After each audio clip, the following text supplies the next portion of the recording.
Hi, my name is Allison Kane, and this video is in response to the violent Season 7 episode of The Walking Dead. Violence has always been a part of TV and in movies, and sometimes is what leads to the jump in ratings. But in the past 5 years, this violence has intensified, and that is the case for this episode of The Walking Dead. I had never seen The Walking Dead before, but after watching this episode, I can honestly say it was hard to watch. I'm usually not a fan of violence and gore in the first place, but I can still say that this episode went too far.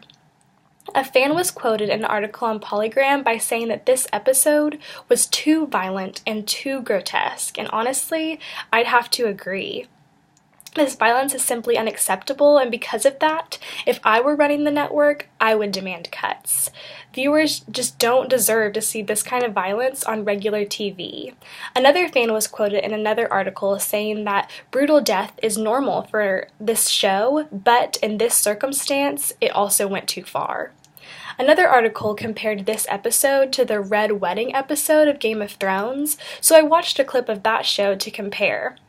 That show is equally as gore, but the violence in The Walking Dead just takes it to a completely other level.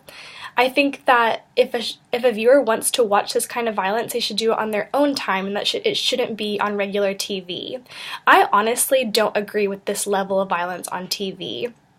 I think, like I said before, that it's simply unacceptable, and it shouldn't be an easy click away on your remote, especially for children, to watch on ABC.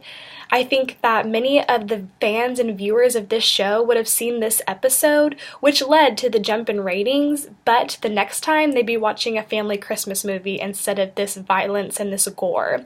I think they could have had the death of these characters in a different way, with the same effect, without the brutality and the gore and the violence of it all. I think that watching this violence on TV could lead to violence in the viewers, which I absolutely don't agree with. I think the greatest good for the greatest amount of people is to not show this type of violence on regular TV, for the greater good of the network and the greater good of the viewers as a whole. Like I said, I think that these deaths I understand that death in this show is a vital part of the theme, but I think that these deaths could have been done in a completely different light, with the same effect for the viewers and the fans to understand that they lost a character, but not in the same brutal and violent way that could encourage violence and negativity, in a time where our world already has a lot of negativity going on. I think that we need to increase the positive, and we don't need to add to things like that.